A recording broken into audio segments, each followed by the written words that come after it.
There we go. Hi.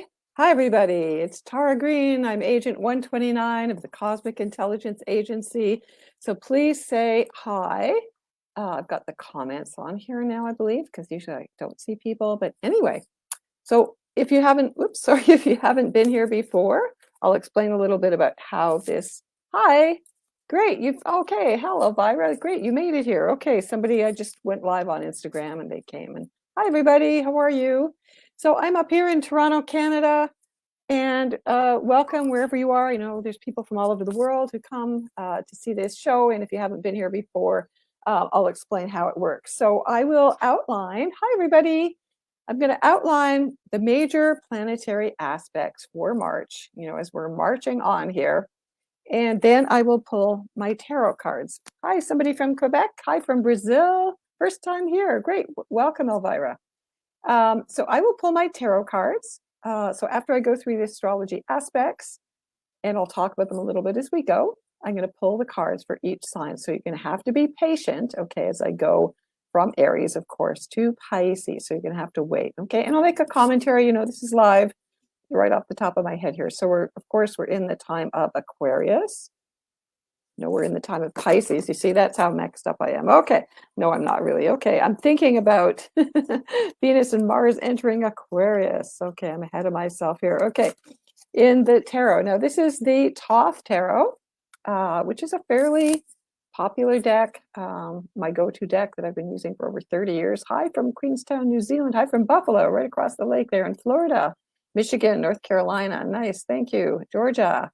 Welcome, welcome. So we're moving from the time of Pisces. And, you know, this month is going to be really interesting. I wanted to ask people how they're doing because, of course, the world news in the last week has been pretty amazing. So I'm going to remind everybody to take care of yourself and try to stay grounded. Okay. Very important. Okay. So we're moving from the time of Pisces. This is the card that represents Pisces. I'm going to use mainly the 22 major arcana because these are archetypes. These are like angels helping you. That's why I like to use them. So we're moving from Pisces. I had this all set up. Okay.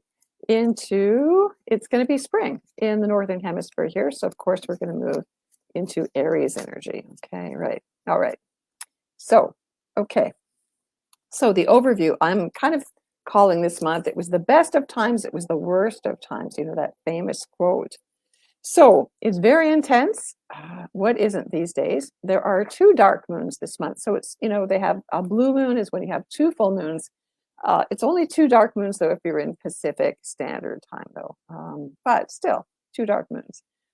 There's that Mars-Pluto conjunction coming up. That's the heavy part. That's the worst of it. But then there's 2 really wonderful things, which is the Sun-Jupiter conjuncting and the Sun-Neptune conjoining. Okay, so that's why I'm saying best of times, worst of times. Okay, so there's a new moon. The first new moon is March the 2nd at 12 degrees of Pisces conjunct Jupiter. So if you know your astrology, what you're going to want to do is look at, you know, do I have planets conjunct to these degrees? I'm going to read out the degrees. So if you have planets conjuncting, that's the strongest aspect, or squaring, that's the next strongest in order, or opposing. Okay, that's the order. So you would look at what do you have there, planets, nodes, asteroids, the angles of your chart as well. Okay, so that's a pretty over the top, you know, Pisces, Jupiter rules Pisces in traditional astrology. So it amps up whatever sign it touches, right? So it's a great time, March the 2nd, to meditate, to get in touch with your higher guides, to work with. Jupiter represents the higher spiritual masters. So it's very, very spiritual. Yeah, I'm exhausted. Yes, tell us about it. We're in the exhausted club here. I know. Okay. The next new moon is at the end of the month, March 31st at 11 degrees of Aries. And there's a full moon at March 18th at 27 Virgo. So the number 27 is really sticking out these days. The nodes are at 27, Pluto's at 27. And of course, we just had the first Pluto return. It was the 222, 2022. I think people were expecting miracles for that. It's nice numerology and all that. But, you know, the Pluto return, that was just the first of 3. So the next one is July the 11th with Pluto retrograde, and then it's December 28th No, it's December 28th. Is it? I believe it's December 28th with Pluto going direct again, but it'll continue into 2023. Okay.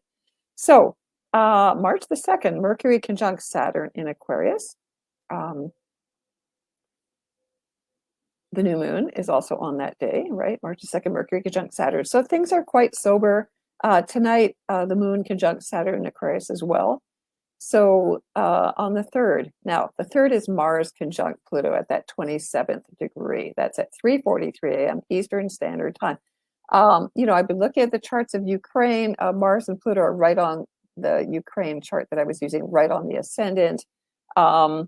Venus also conjuncts Pluto. So it's a love and war battle with Pluto. It's sort of, Mars conjunct Pluto is very, very heavy. It's one of the heaviest aspects you can go through, and it's very scorpionic, right? So yeah, it's definitely war, and it's love, make love, not war. It's like, I think we have to focus on, let's make the love, although Venus was also a warrior goddess traditionally. Okay.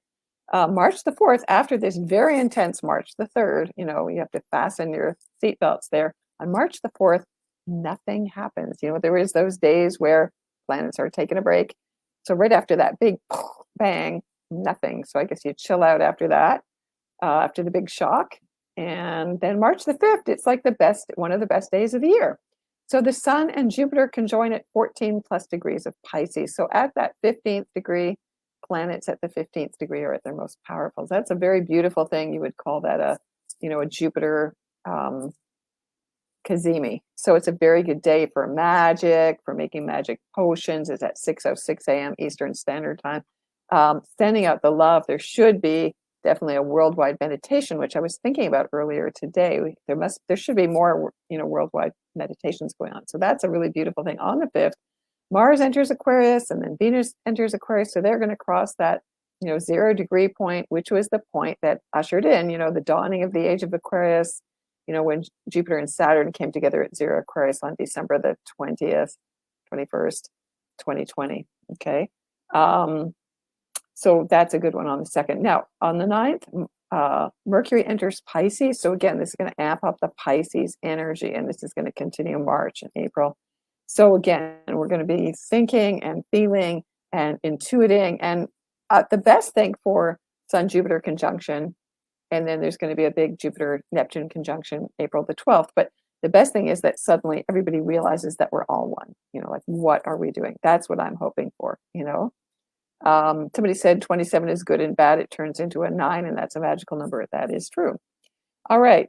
Then the Sun on March the 13th, Sun conjuncts Neptune at 22 plus degrees of Pisces. Okay. So that's a beautiful, beautiful, again, Neptune Cazimi. Cazimi means in the heart of the sun. So the Sun and Neptune sharing this beautiful golden glow, golden light. On March the 17th, St. Patrick's Day, Mercury sextiles Uranus, which is always a little bit of an offbeat. Can be interruptions with the internet anytime you're dealing with Mercury and Uranus together.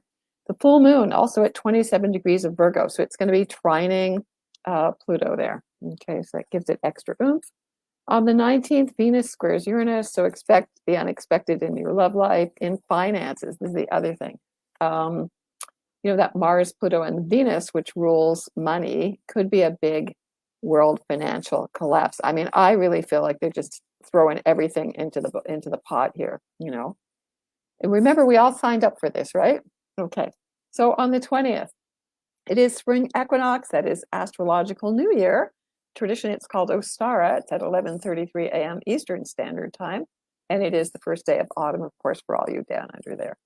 On the 20th as well, Mercury conjuncts Jupiter. So that's a kind of Mercury-Jupiter Cazimi, which is also nice. Like, really, our minds are going to be really expanded, very spiritual, very dreamy. I don't know if everybody's remembering their dreams. You should really be paying attention to your dreams right now, because that while Jupiter's in Pisces, and I realize it's only about 10 weeks or so away till Jupiter enters Aries, which is like a total shift, in that energy. We go from being kind of like all passive and dreamy and compassionate and in the fog, and then wham, so that's going to be very interesting to see how that goes when Jupiter's out of the gate. And that's talk about the warrior. New initiatives. All right. So then on the 21st, Mars sextiles Chiron in Aries. So working with Chiron is good to work with your wounds, to take off your armor, to build intimacy, right? So the warrior and the wounded warrior actually are supporting each other. So that's going to be an interesting energy to work with too. I always recommend that you do work with the planetary energies, you draw them down, you do rituals, you talk to them, just like the ancients did. They talked to the planets as gods and goddesses, and they are real living energies and entities, right? Okay. March 22nd, Mars in Aquarius for Uranus. And so that's, again, could be very chaotic in the world markets, internet stuff, Bitcoin, if people are into Bitcoin, crypto, all of those kinds of things. On the 23rd, Mercury conjuncts Neptune. So there's a lot of planets conjoining Neptune. So again, it can be this really beautiful at the highest level, but it could also be total deceptive and biological warfare and, I don't know, debt, again, banking. Neptune is the higher octave of Venus, tradition, in modern astrology. So, it could go a myriad of ways, right? And we're praying for the best, so we want to focus on that. Mercury conjunct Neptune, focus on, the world becoming this beautiful, blissful. So we're in the oneness. It's at 23 plus degrees of Pisces on March 23rd. On the 26th, Mercury sextiles Pluto. Again, our minds can get in touch with what our soul is. Pluto is the lord of death and rebirth and transformation, but he's also the lord of wealth. So, if you're having a Pluto transit, and, usually we'll only get a major Pluto transit once in your lifetime, the question is always asked is, what did my soul really come here to do? Okay. All right. So Mercury enters Aries on March 27th. So again, that's going to sort of be Mercury's going ahead, of course, to kind of look around in Aries. So that's new beginning, new action in our minds. The house is on fire. We got to move. March 28th, Venus conjunct Saturn at 21 degrees Aquarius. That's a very sobering, solid, long-term commitment in Aquarius. If you're going to build a new relationship, a new business, relationships with elders, take yourself seriously, responsibility, and there also can be restrictions in crypto because Saturn in Aquarius again rules crypto. Okay. And it could be good. Saturn's not all bad. Okay. Again, on the 31st, new moon, 11 degrees of Aries, and it's on April 1st, April Fool's Day for everybody else that's not in Pacific Standard Time. So April Fool's Day, new moon, 11 degrees of Aries. Okay. All right. So people are asking me questions here.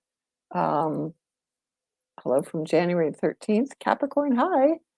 What is the best day for a double moon child born in the year of the dragon? Okay. Yeah, my specialty is not Chinese astrology, actually, but double moon child. Do you mean your sun and your moon are in the same sign? Is that what you mean by that? I'm also everybody who's born on a new moon have that. Okay, so now I'm virtually smudging everybody here. Okay, smudging everybody, cleaning the air. I will smudge my cards too. And I use a special Herkimer diamond, my special crystal that I use to cleanse the cards. So we're going to do that. So, all right, so what I'm going to do now, I'm going to take my crystal, cleanse my cards. I'm thinking about Aries, okay? So Aries people, so what's coming up for you in March? Okay, now you ruled by Mars, of course. So that Mars-Pluto conjunction is going to impact you very strongly. All right, so, okay. So you get this card here. This is the number 14. If you work with a Rider-Waite-Smith deck, then, you will know this as Temperance, okay? So this card here represents alchemy, which is the combining of the opposites, the masculine and the feminine. I know people don't like to use those words these days. They're complementary polarities, positive, negative, the positive and negative forces, negative not being bad, just the opposite, right? So working that magic Aries, okay, so you're the ones in a way who can change this from being a very destructive thing maybe to an alchemical transformation.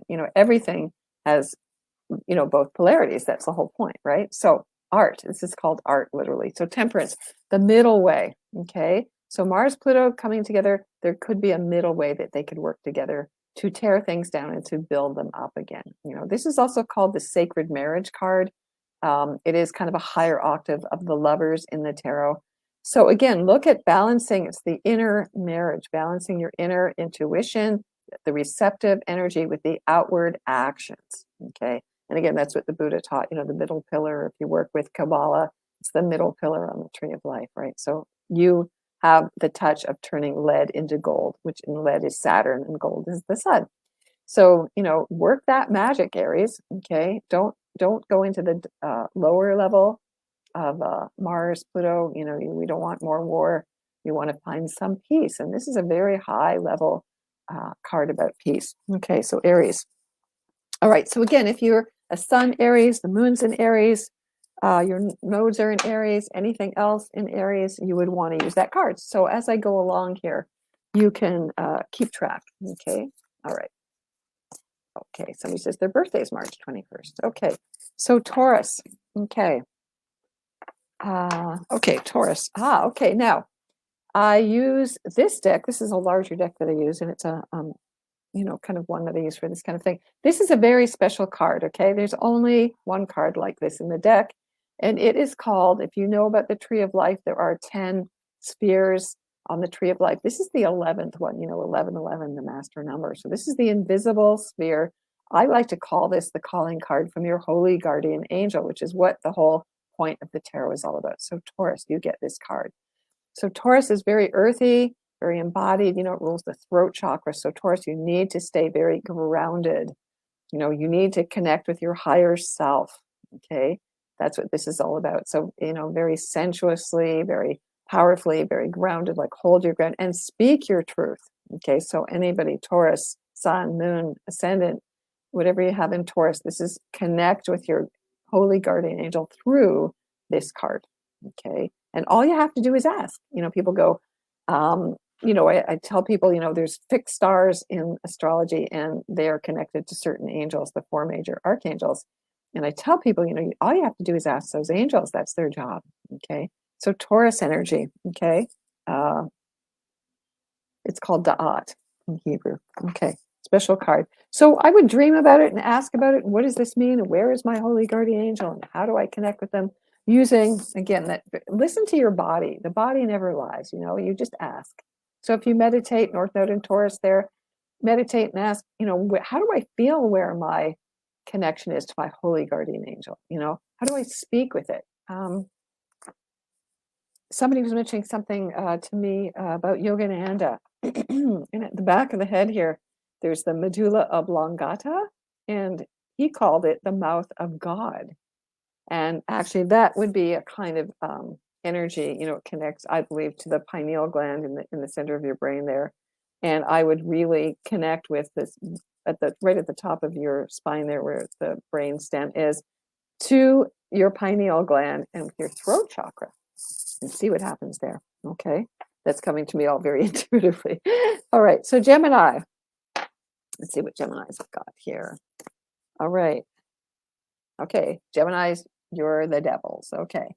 So, all right. So Gemini. All right. So, Geminis tend to play devil's advocate. Okay. So maybe Geminis, you have to kind of look at that, is that really getting me where I need to go? You know what I mean? I mean, the devil is a very complex card, often misunderstood. The Catholic Church created this devil, right? Which is traditionally the god Pan. He's the green man. He's the lover, the consort of the great goddess, in paganism, right? So he's like on May the 1st, he's the horny devil god, right? So Gemini could be very sexual, very intense, also about career because it's Capricorn, your long-term plans, where are you going? It's also about projection, this card. So you want to ask yourself, am I playing roles, that other people are projecting onto me? And I have to take back my own projections on other people, friends, relations, family. So this is a very complicated card. So maybe Gemini, you have to kind of sit back and kind of take stock, the devil is very physical. It's practical. It's like, where am I going long term? It's, in a way it's maturity, but the devil is also, seduction, right? So where am I getting caught in that devil's bargain? Am I selling my soul to the devil? Am I being true to myself? That could be, we could talk about Pluto and Capricorn as being associated with this too. It would be interesting. We'd have a whole talk about that. So Gemini, decide, to work on your shadows. That's the devil, the shadows, and we all have them. So instead of playing games with it, maybe you better look at some stuff that you don't want to deal with, that you need to take responsibility for. Okay. It's all good. Okay. All right. So Cancer. Oh, Cancer gets the Lovers here. Okay. So the Lovers and the Devil, they are two sides of the same coin. The Devil is 15 and the Lovers is 6. And of course, this year, 2022, reduces to the number 6. So really, this is supposed to be a year where we're deciding, because the Lovers is Gemini, do we want peace? Do we want war? Do we want love? Do we want hate? What do we want? And again, that polarity is so intense. I think that it's really hard because everybody's kind of being forced or coerced to battle the other side. And we have to realize, again, we're all one. Okay, these are just manifestations of the other side. So again, finding that love, finding that balance, finding that center, just sending love to everybody. You can't fight the devil by fighting with them. You have to send them love. Do you know what I mean? You can give them boundaries.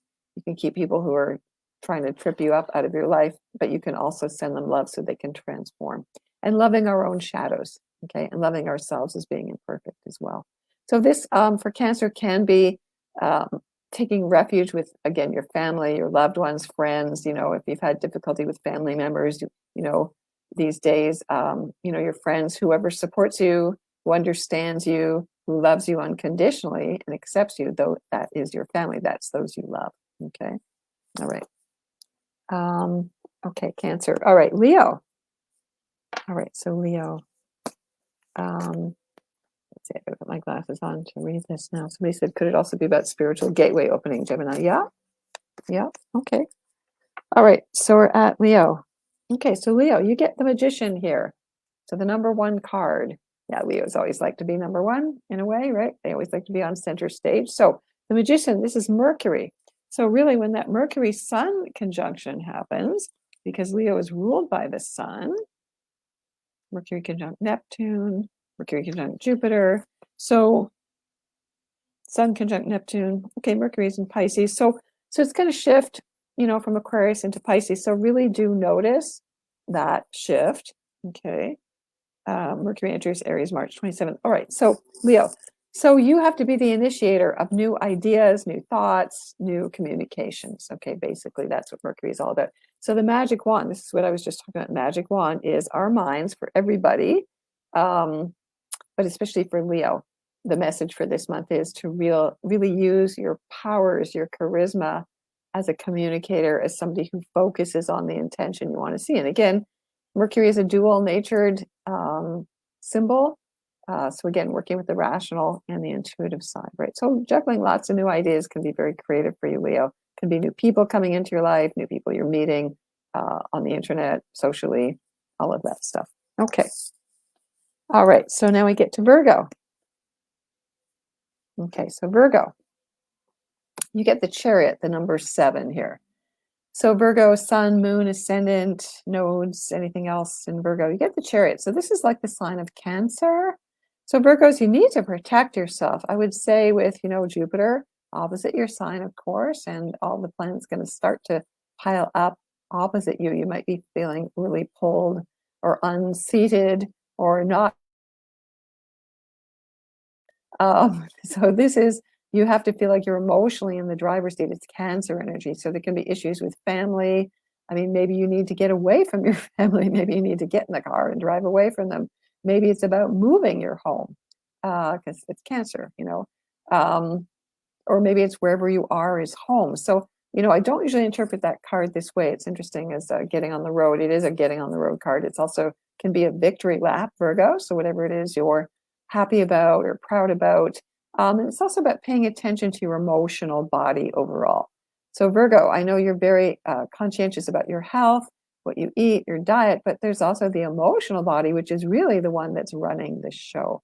So you need to, it's Cancer. You can see the wheel in the card is really the universe centering on what you're feeling. Okay. I mean, you're always going to be thinking first, but what am I feeling? And going through a lot of ups and downs, especially, it's Neptune energy here, so it's like, okay, it's like a big dream, I don't really know, nothing solid. So you're getting pulled out of your, solid core kind of hold on reality to kind of being pulled into the dream, which is good.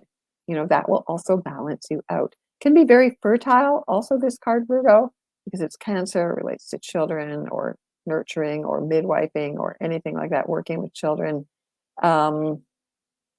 Yeah, so just remember, you are in the driver's seat. You are in control of what you react to, okay, emotionally. That's true for all of us, but for Virgo, that's the message this month. All right. Okay, so Libra. All right, so Libra, Sun, Moon, Ascendant. You get the number 5 card here, which is the Hierophant or the High Priest or the Pope, traditionally. Got different names. Okay, so Libra. Again, this is like Taurus energy. So get out of your head, get into your body. Okay, everybody's got a body, no matter what sign they are. All right, so Libra, again, speaking your truth. Now, it's interesting because this is Isis, the goddess Isis in Egypt. She's, another form of Venus.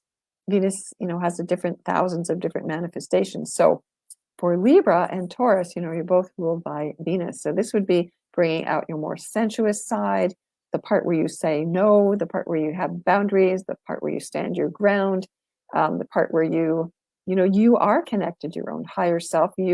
It may be good because Libras tend to get a little bit too much, what do you think? That kind of thing, kind of giving their power away too much, right? Or worrying about what everybody thinks because they want to be seen as nice, socially acceptable, right?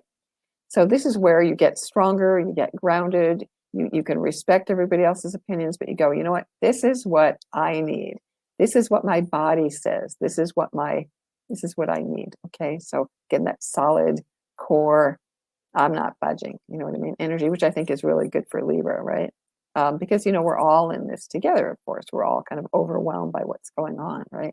So this can be a really good card. Again, you can see the priest is wearing the pentagram symbol of Venus. She makes the 5-pointed star in her 8-year journey. Yuli and I were just talking about when Russian last invaded Ukraine. It was 8 years ago, so that's a Venus cycle. Okay, so Taurus can be also issues about money, Libra. Maybe you have to watch your spending.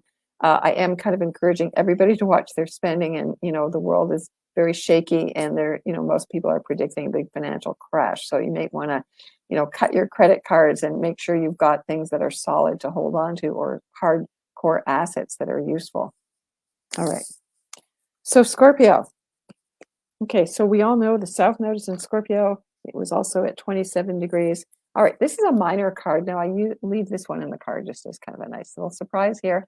So Scorpio, you get the wishing card. So this is very nice. This is the 9 of Cups. It is Jupiter in Pisces, by the way. So again, the 9 of Cups is what we're going through. You could think about this while Jupiter is in Pisces here. And, I'm acting as everybody's fairy godmother, and I'm saying you have 9 wishes now.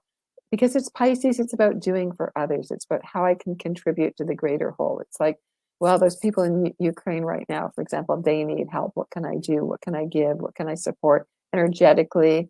Can I raise money? Can I do something, right? Or whatever. There's a million causes that need your help in the world. And also forgiveness, a sense of really flowing. For Scorpio, this is really important. I have a Scorpio rising, and it's very hard for Scorpios to let go. We know that Scorpios are obsessive. We love those Scorpios, but it's really hard for them to let go. And this is the cleansing, Jupiter in Pisces, cleansing. Just let it wash away. There's times when we cannot carry the same old stuff around anymore. And that's what the South Node in Jupiter South Node in Scorpio is all about. And Jupiter is trining it. So again, Scorpio, you want to let go, let go, let go. And feel happiness, feel fulfilled. This is 9 of Cups. What fills my 9 cups up? 9, again, that magic number that somebody mentioned. So it's a completion. Again, Pisces is the sign of completion. It's the sign of endings. So I would really take this sign, Scorpio, or anybody who has Scorpio, and everybody has Scorpio somewhere, even if you don't have any planets there. If you know your chart, you look at, is it happening in my 1st house? Is this happening in my 8th house? Is it happening in my 10th house? Am I really fulfilled in the affairs ruled by that house, for example, in my relationships, in my work, in my whatever it is, okay? And really paying attention to your dreams as well, Scorpio, okay? The dreams, incubate your dreams before you go to bed at night, ask specific questions, and you have to keep working on it. There is a dream yoga And it's a discipline, so you have to keep at that, and I hope everybody's paying attention to the dream. So 9 of Cups for Scorpio. Okay. All right. So the more we can let go of the past, the better for everybody. Okay. All right. So Sag. All right. You get the Aeon card here, number 20.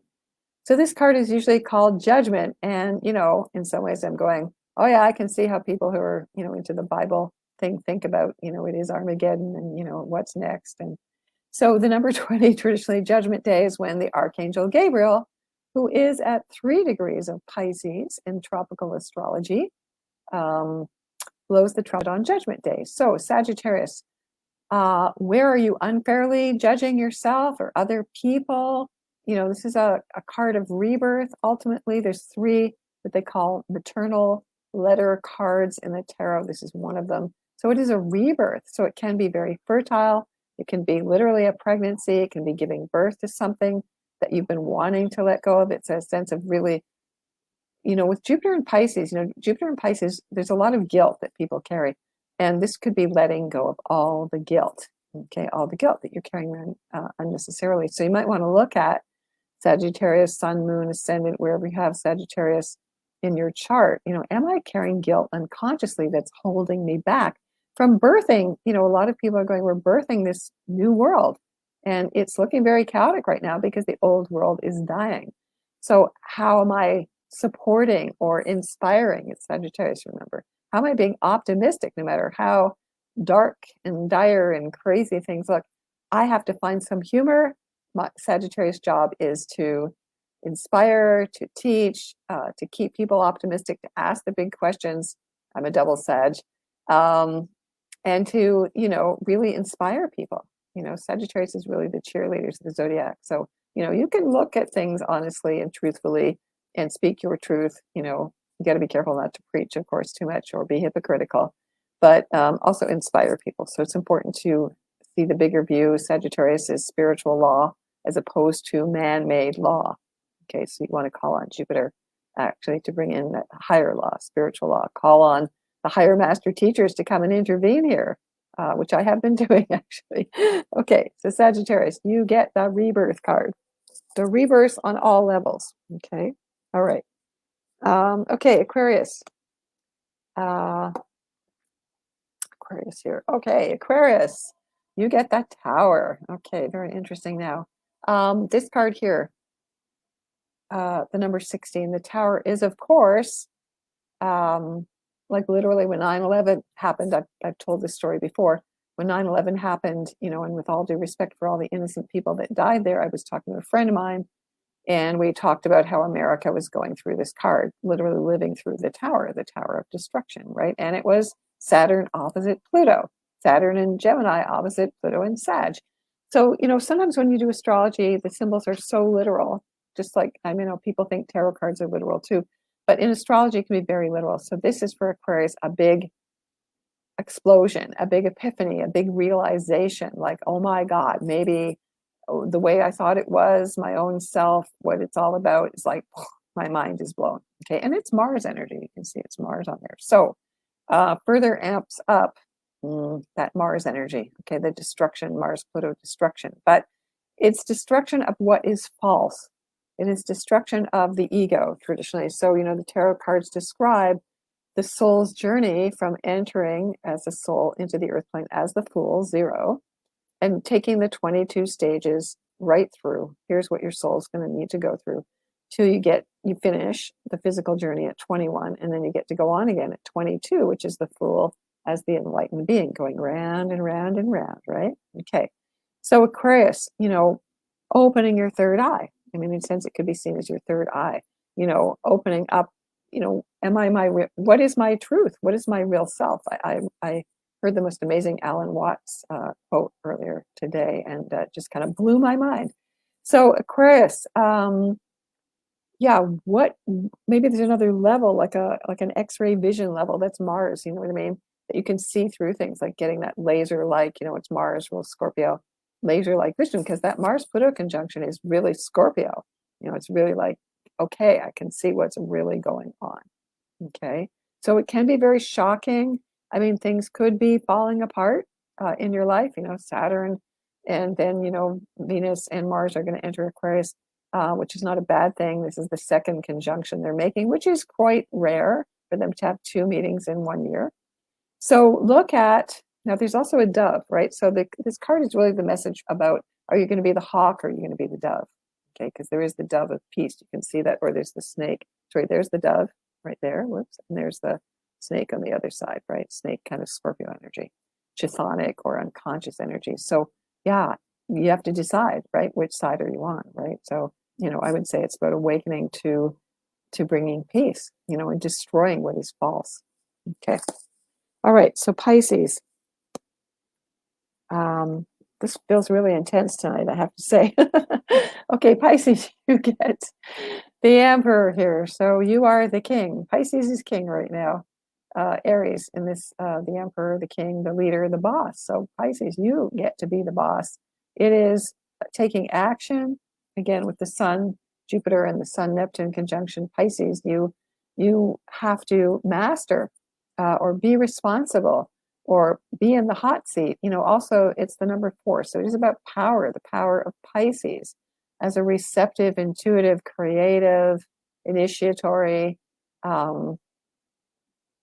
powerful energy. You know, ultimately we all come from Pisces. We're going to return to Pisces. You know, it's the end and the beginning again. So it's the number 4. So the number 4 is always about working with the 4 elements. So Pisces, if you're feeling awash, and again, and I would think that everybody who has Pisces planets or nodes or whatever, it can't help but feeling overwhelmed by all the emotional stuff going on. Okay, my North Node is in Pisces. So, you know, it's a sense of balance, it's a sense of grounding, it's a sense of building a foundation. I'm trying to see cosmic intelligence thing. So I got that last month's too. Must be Jupiter. Okay. All right, that's Yulia there. So the Emperor, power, empowerment, you know, I have the force. May the force be with me. You know, that's the king, the Emperor, you know. And new beginnings, definitely new beginnings. So as something comes to a close, you also are starting to create or manifest. So it would be very interesting when Jupiter enters Aries. I would say that's also a sign like maybe you got to think ahead about that. You know, where's my power? Where am I going to put my energy? It's life force. Where am I putting my life force energy? You know, and I'm willing to go into battle. You know, there's spiritual warriors. You know, I remember one of my spiritual teachers, Stuart Wilde, and one of my shamanic teachers, they were saying, you know, there's shamans who battle all the evil forces all the time, right? It's always going on. It's always a big war, you know. So Pisces, you have to realize your power to go to war at, you know, things that are out of balance, things that are negative, standing up for what you believe in, you know, assuming your own power, your own sovereignty. You know, it's very important that everybody assumes their own sovereignty and they choose what they want. Again, it's boundaries. The 4s are boundaries. Okay. All right. Well, this always seems to go way too fast from my end. So I want to thank you all. So thank you, Yulia, for mentioning we got that Pisces got that too.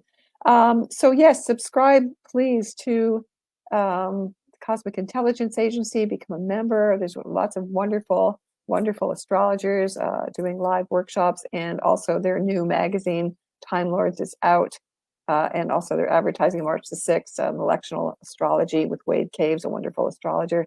So go to their website. I am also doing a workshop this weekend myself for that Mars-Venus conjunction. I've kind of kept rescheduling it, but if you're interested in that, you go to my website, tarottarot.com, or you find it on my blog, and so you can sign up for that. And I'm going to be working with all this energy too. So I want to send you much love and many blessings until next time. Okay. Blessings to you all. Okay. Take care.